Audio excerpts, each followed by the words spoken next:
Hello दोस्तों, नमस्कार। मैं एसएस, आपका दोस्त, आपका भाई, YouTube channel study zone with SS में आप सभी का स्वागत करता हूं। आज की वीडियो में हम बौद्ध धर्म के बारे में जानेंगे। इससे पहले के वीडियो में हमने जैन धर्म के बारे में पढ़ा था, जाना था जैन धर्म के संबंधित जो भी फैक्ट थे या फिर जो भी कॉन्सेप्ट थे हमने जानने का प्रयास किया था। उसी तरीके से आज हम बौद्ध धर्म के बारे में जानेंगे। यहाँ पे गौतम बुद्ध जी के बारे में जानेंगे।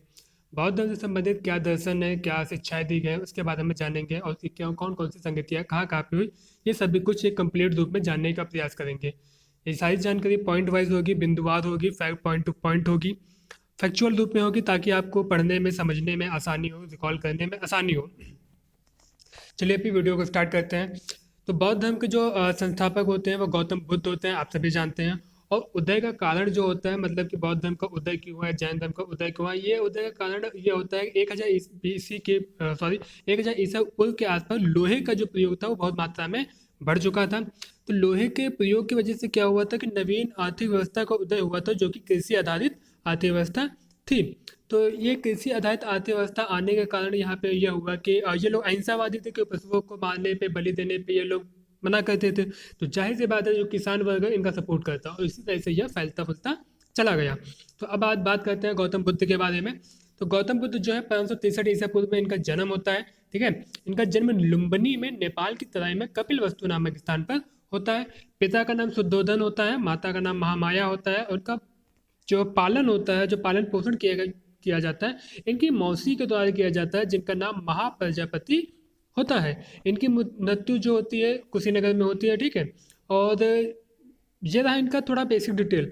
अब कुछ इनके संबंधित टर्म थे, वो एक दो हैं, जैसे कि महाविनिष्क्रमण।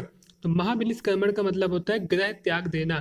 कहने का मतलब है कि जब गौतम बुद्ध जी ने अपने ग्रह त्याग दिया था, तो वो जो घटना थी वो महाविनिष्क्रमण कहलाई। इन्होंने जो तप की प्राप्ति थी, जब इन्होंने घर त्याग दिया था, तो जाहिर सी बात आप जानते हैं कि उन्होंने कुछ टाइम जंगल में बिताया अलग अलग जगह पे। तो जब इन्होंने एक जगह पे तप करना चाहे, तो एक पेड़ के नीचे इन्होंने तप किया था। तो वो जो था बोध गया में था, और नदी का नाम था निरंजना नदी। मतलब तप करने का जो स्थान था वो निरंजना नदी पर बोध गया में था। ठीक है, बोध मतलब ज्ञान होता है, जो कि इन्हें 8वें दिन प्राप्त हुआ था, और वो बैसाख पूर्णिमा का दिन था। इन्होंने जो पहला उपदेश है अपना सारनाथ में दिया था, और पहले उपदेश की जो घटना है वो धर्म चक्र प्रवर्तन कहलाई थी। इसके अलावा जो सबसे अधिक प्रचार उन्होंने किया था वो, और सबसे अधिक प्रचार होता है या फिर जो सबसे अधिक शिष्य जो होते हैं गौतम बुद्ध जी को, वो कौशल राज्य से प्राप्त होते हैं। ठीक है, अब बात करते हैं इनके मुख्य शिष्य के रूप में। अब शिष्य के रूप में जब देखेंगे गौतम बुद्ध के जो शिष्य थे, उनमें आप देखेंगे कि ऐसा नहीं किसी एक वर्ग का डोमिनेंट हो कि एक ही वर्ग आ सकता है, वहाँ पे सभी आ सकते थे। तो सभी का जो आवागमन किया गया था, ये भी एक बहुत बड़ा रीज़न है कि बौद्ध धर्म के विस्तार है, क्योंकि सभी लोग आसानी से आ सकते थे। फिर वो चाहे कि उच्च वर्ग से हो या निम्न वर्ग से हो, या फिर स्त्री हो पुरुष हो, सभी। तो कुछ नाम देख लेते हैं और जानने का प्रयास करते हैं कौन किससे क्या संबंधित था। तो मुख्य शिष्य में देखते हैं तो एक था सारिपुत्र, जो नाम होता है, ये ब्राह्मण होते हैं। इसके अलावा आनंद जो होते हैं वो प्रमुख होते हैं इनमें। इन्होंने स्त्री प्रवेश की भी सिफारिश की थी।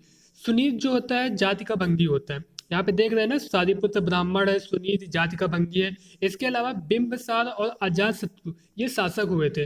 और जीवक जो होता है आयुर्वेद का ज्ञानी होता है, मतलब कि चिकित्सक होता है। तो शिष्य में आप देख रहे हैं कि ब्राह्मण भी है, भंगी भी है, राजा भी है और जनता भी है। इसी तरह स्त्री अनुयायियों में देख लेते हैं महाप्रजापति गौतमी, जो कि इनके पालन पोषण करता होती हैं। क्षेमा बिंबिसार की रानी होती है, बिंबिसार की पत्नी होती है। आम्रपाली वैशल्य की वैशाली, यहाँ पे वैशाली नहीं, वैशाली होगा, वैशाली की गणिका होती है। ठीक है, वैशाली की गणिका होती है। और विशाखा नाम की एक अन्य शिष्या होती है, अनुयायी होती है, जो कि श्रेष्ठी की पुत्री होती है। ठीक है, तो यहाँ पे अभी आप देख सकते हैं महाप्रजापति गौतमी, जो कि खुद उनके परिवार से थी, और सॉरी, और क्षेमा जो कि बिंबिसार की पत्नी थी, जो कि एक शासकिया हुई, शासक की वाइफ हुई। इसके अलावा आम्रपाली एक गणिका हुई, और विशाखा श्रेष्ठी की पुत्री हुई। तो यहाँ पर भी आप देख रहे हैं ना कि डाइवर्सिटी है, ये नहीं कि किसी एक डोमिनेंट वर्ग को ही आने की अनुमति प्राप्त हो। ठीक है, अब आगे बढ़ते हैं बौद्ध धर्म के 4 सिद्धांत या 4 आसत। 4 सिद्धांत या 4 आसत जो है ना, आप इसके अपने लाइफ पर भी अप्लाई कर सकते हो। लाइफ पे कैसे अप्लाई कर सकते हैं, इसको हम जानने का प्रयास करते हैं। ठीक है, हमारा जो देखो जीवन है, गौतम बुद्ध 4 सत्य देते हैं। पहला होता है दुख, दूसरा होता है दुख का कारण, तीसरा होता है कारण है तो उसका कोई ना कोई निवारण भी होगा, और चौथा होता है निवारण के लिए 8 उपाय जिन्हें अष्टांगिक मार्ग कहा गया। अब इसको जनरल लाइफ में हम कैसे अप्लाई कर सकते हैं, या जनरल लाइफ में कैसे हम इससे बहुत कुछ सीख सकते हैं, ये समझने की कोशिश करते हैं। देखिए, मनुष्य जो होता है ना वो दुख से भरा रहता है, हमेशा परेशान ही रहता है। और इनका पहला जो आयत है वो कहते हैं कि जीवन दुखमय है, हर कोई यहाँ परेशान है, किसी न किसी वजह से परेशान, हर किसी का अपना अपना कोई ना कोई दुख है। तो गौतम बुद्ध जी ये कहते हैं कि अगर दुख है तो उसका कोई ना कोई कारण जरूर होगा। तो दूसरा स्टेप क्या होता है कि अगर भाई हम परेशान हैं तो उसका कोई ना कोई कारण होगा, तो उस कारण को हमें ढूंढना चाहिए, आखिर रीज़न क्या है। तो जब एक बार रीज़न मिल जाता है कि अच्छा प्रॉब्लम यहाँ से हो रही है, तो उस रीज़न का कोई ना कोई सोल्यूशन होगा। तो सोल्यूशन के लिए यहाँ पे वर्ड निवारण यूज़ किया गया है, तो उस चीज़ का कोई ना कोई सोल्यूशन होगा। तो सोल्यूशन के रूप में इन्होंने बोला कारण का निवारण, ये है तीसरा आर्य सत्य। और चौथा आर्य सत्य यह है कि निवारण के लिए उन्होंने 8 उपाय बताए, 8 मार्ग बताए जिन्हें अष्टांगी मार्ग कहा गया है। तो उन 8 उपायों को आप अपनी लाइफ में अगर जनरल अप्लाई करना चाहें तो भैया दुख पता चल गया है हमको, दुख के बाद हमें कारण पता चल गया, हमने कारण भी ढूंढ लिया है। अब कारण यार ढूंढ लिए हो तो उसका जब निवारण भी पता होगा, सीधी सी बात है, कारण तो कुछ ना कुछ सोल्यूशन होगा। तो कारण जो सोल्यूशन होगा उसके लिए हमें कोई मार्ग अपनाना पड़ेगा ना, उस चीज़ को अप्लाई करना पड़ेगा ना, तो वही जो है मार्ग है, और से अष्टांगिक मार्ग कहा गया है। बात करते हैं बौद्ध दर्शन की, तो बौद्ध दर्शन की बात करते हैं। इसमें बौद्ध दर्शन में ये बोला गया कि उसकी उसकी एक कॉन्सेप्ट क्या है बौद्ध दर्शन में। तो बौद्ध दर्शन जो था वो अनिश्वरवादी था, वो ईश्वर को नहीं मानता था। ठीक है, बौद्ध दर्शन ईश्वर को नहीं मानता था।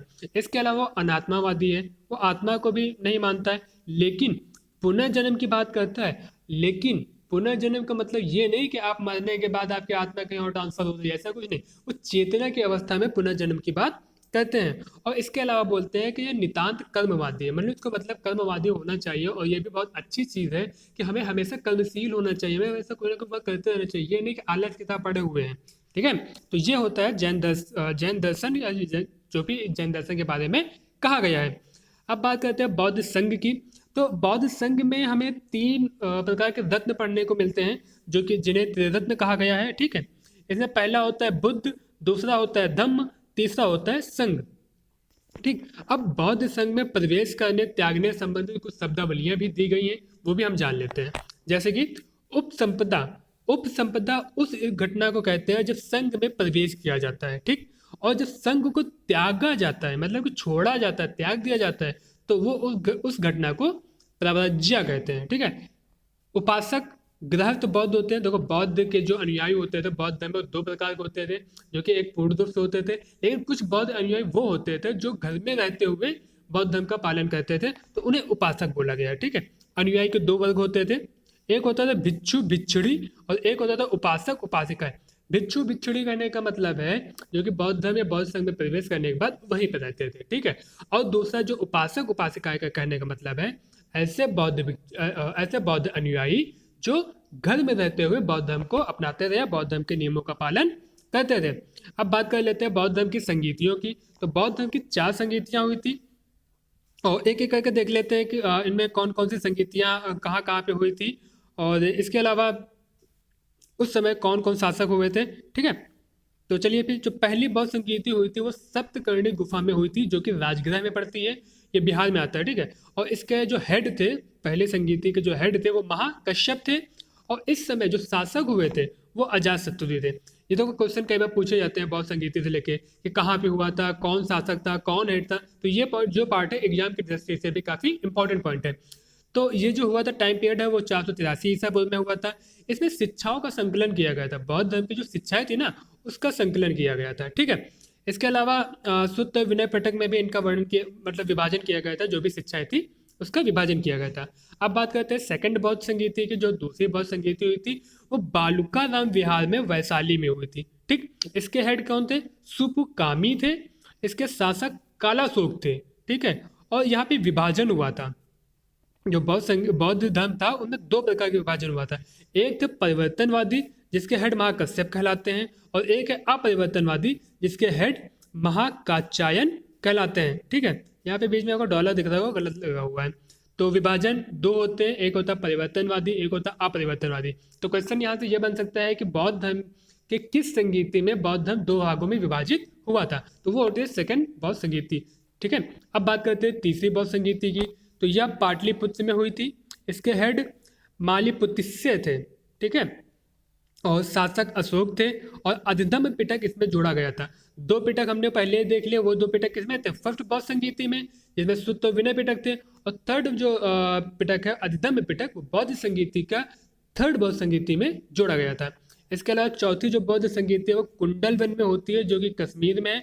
इसके हेड वसुमित्र हैं, इसके शासक कनिष्क हैं, और यहाँ पे हीन या महायान में विभाजन हुआ था। तो बौद्ध धर्म में दो बार विभाजन हुआ था। पहला सेकंड में विभाजन हुआ था, सेकंड बौद्ध संगीति में, जिसमें परिवर्तनवादी और अपरिवर्तनवादी आए थे।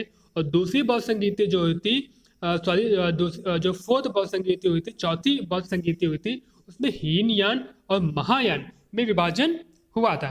ठीक है, अब इसमें तो लिखा नहीं हो, मैं ऐसे ही बोल देता हूँ, आप सुन लीजिए कि हीनयान के भी कुछ संप्रदाय थे, जिसमें से नंबर 1 वैभाषिक और नंबर 2 सौतांत्रिक था। ठीक है, ये हीनयान के दो संप्रदाय थे। इसी तरह से महायान के भी कुछ संप्रदाय थे, जिनमें से नंबर 1 मध्य माध्यमिक मार्ग, जिसे शून्यवाद भी कहा जाता है, और दूसरा था विज्ञानवाद, जिसे योगाचार भी कहा जाता है। उम्मीद करता हूँ आप लोगों को जानकारी पसंद आई होगी। फैक्ट के रूप में या पॉइंट टू पॉइंट के रूप में मैंने जो आपको यहाँ पे समझाने का प्रयास किया है, वो भी आपको समझ में आया होगा। अगर आपको कोई कमी लगती है तो आप जरूर से हमें कमेंट करके बताएं, मैं उसे सुधारने का प्रयास करूँगा। और ये एक सीरीज़ है, जब तक मैं पूरा सिलेबस एक एग्जाम का जो होता है यूपीएससी यूपी पीसीएस का एक कंप्लीट सीरीज, उसे कंप्लीट करने का मैं प्रयास करूँगा। ठीक है, तो ये एशियन हिस्ट्री है। जब तक एशियन हिस्ट्री कंप्लीट हो जाएगा, उसके बाद मैं नया सब्जेक्ट लेके आऊँगा। और अगर पसंद आया तो चैनल को लाइक करें, शेयर करें, सब्सक्राइब करें। Thank you.